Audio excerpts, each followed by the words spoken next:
What if I told you this movie had a cast so stacked it would make Marvel jealous, but somehow got completely erased from existence? I'm talking about 1994's Airheads, and today we're going to figure out how this movie went from box office bomb to cult classic, and why it's a damn shame you probably can't even find it to watch.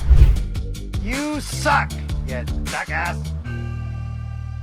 Howdy, thanks for clicking on this video to see what this jackass has to say. I appreciate you. So here's what we're getting into. Today I'm going to walk you through why Airheads deserves way more respect than it gets. I'm going to dive into its absolutely ridiculous cast, explore how it holds up 30 years later, and I'll tell you some behind the scenes stories that'll blow your mind.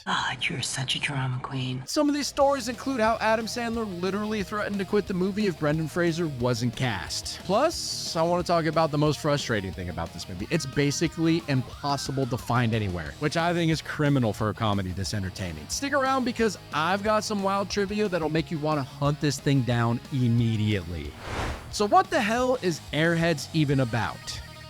Hop on board, let me walk you through this beautiful disaster. We got three wannabe rockers called the Lone Rangers. Yeah, that's three people calling themselves the Lone Rangers, and the movie absolutely roasts them for it. It's a running gag. There's Chaz, the earnest frontman who believes in his music so hard it hurts. Rex, the wild-eyed bassist who's basically one bad day away from a complete breakdown. And Pip, the sweet drummer boy who's just happy to be included. These dudes have been trying to get their demo heard by literally anyone in the music industry, and they keep getting shot down harder than a North Korean missile test. Chaz has been sneaking into record companies disguised as a delivery guy, which is both pathetic and kind of brilliant. So eventually they decide, screw it, let's just go to KPP Rock's radio and make them play our song. They show up with their instruments and some realistic looking water guns filled with hot sauce because apparently that seemed like a great idea at the time. And the plan really was simple. Walk in, politely ask DJ Ian the Shark to play their demo, maybe flash the fake guns if needed, and boom, instant rock stardom. What could possibly go wrong? And the answer is everything.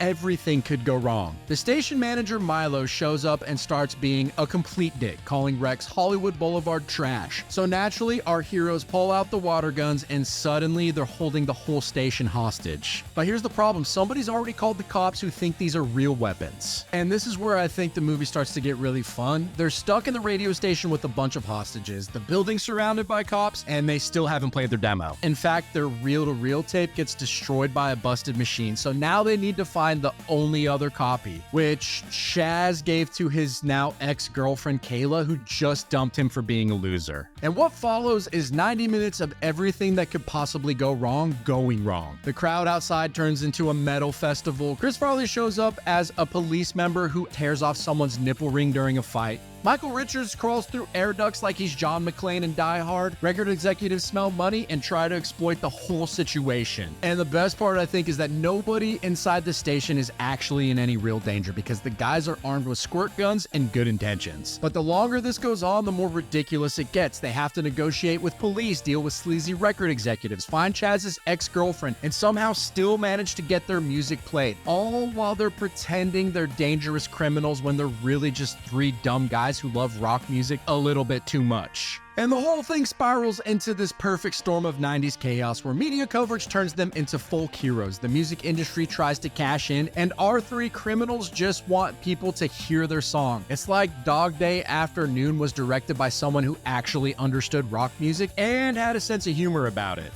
How this movie became a cult classic. So, Airheads was actually a massive flop when it hit theaters in August 1994. The movie made only $5.7 million against an $11 million budget and got pulled from theaters after only 2 weeks. Critics absolutely destroyed it, and most people figured it would disappear forever, which seems like that's what they're trying to do now. But here's where it starts to get a little interesting. Comedy Central started playing this thing on repeat in the mid-90s, and suddenly people started getting it. The film developed this weird cult following among metalheads and comedy fans who appreciated what it was actually trying to do. Looking back now, Airheads was basically ahead of its time. It's a movie about artists fighting against corporate gatekeepers who don't understand their vision. Sounds pretty familiar to me. In 1994, that felt like a silly premise. Today, with streaming algorithms and playlist curators deciding what gets heard, I gotta say, feels prophetic as hell. The cast is absolutely insane.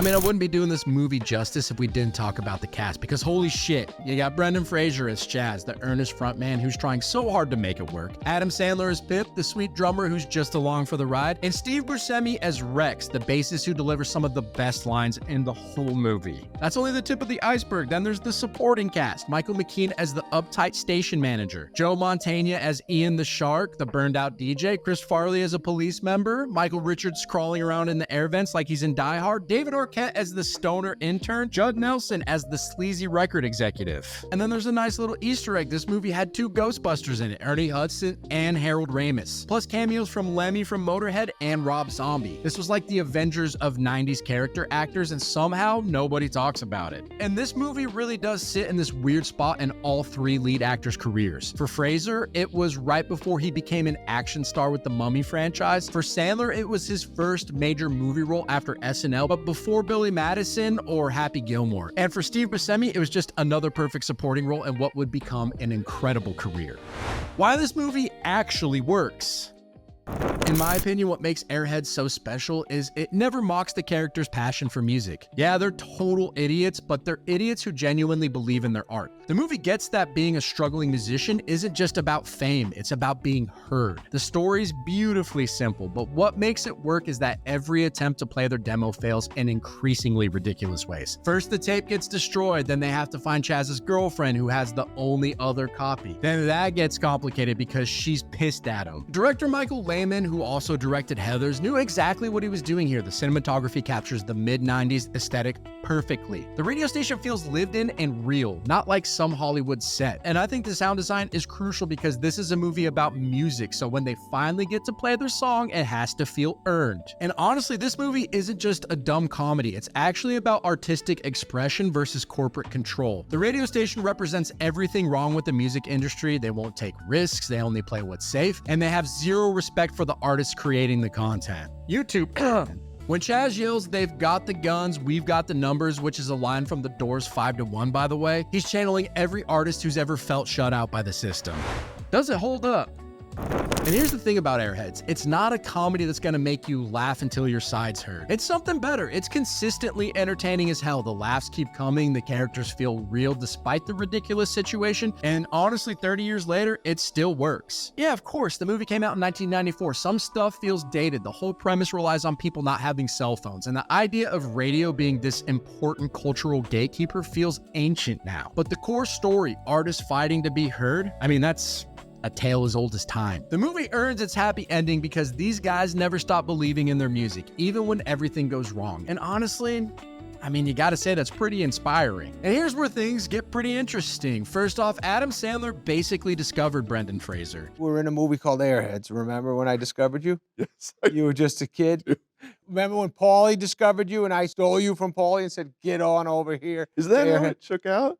Get out of here. What went first, Airheads or Encino Man? Encino Man. See, and then I saw you and I was like, this guy shouldn't just be caveman. He should be in a band. And I did not. And then what? Then you went to Michael? Michael Lehman was very against you. He was like, I don't get it. I don't see the caveman being in this movie. And I just said, he can do other shit. Are you pulling my chain right now? 100%. And I eventually went to his house like 4 a.m, woke him up, and he's like, who are you? I said, never mind that. But just know that Adam Sandler ain't gonna be in Airheads unless old Frazier is in it. So he changed his little tune. The song Degenerated that the Lone Rangers play is actually by a 1980s punk band called Reagan Youth. The movie was filmed at Fox Plaza in Century City, the same building that shares a parking lot with Nakatomi Plaza from Die Hard, which this movie actually references multiple times. Chris Farley's line, Great. Grand. Wonderful. is the exact same line he used in Billy Madison a year later. Great. Grand. Wonderful.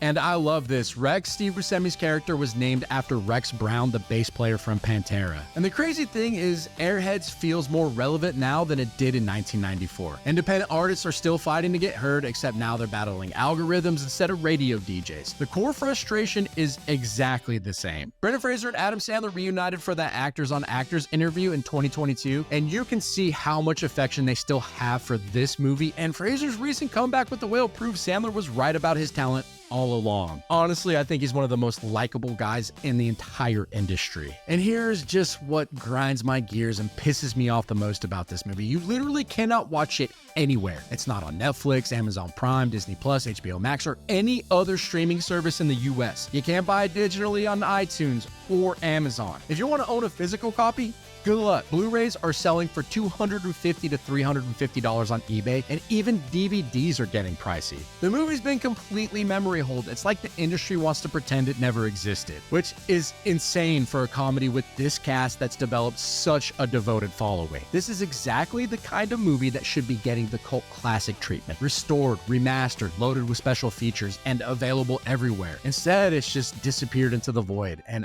honestly, I think that's a tragedy. So here's my question. What's your favorite comedy that nobody talks about anymore? If you like deep dives into underrated movies like this, smash the subscribe button and hit the notification bell. And if you somehow manage to track down a copy of Airheads, treasure it because you're holding onto a piece of comedy history. Because here's the truth, they don't make comedies like Airheads anymore. Movies that are weird enough to be memorable, sincere enough to matter, and entertaining enough to stick with you decades later. In a world of formulaic sequels, Airheads represents something we've lost, the willingness to be genuinely strange and heartfelt at the same time. And that's exactly why this memory hold comedy should be a classic. As always, the opinions in this video are mine and mine alone, but what do I know? I'm but a mere jackass. I'll try to do better next time. Catch you later, friends. Don't know shit. I'm just a jackass of all trades. Don't know shit.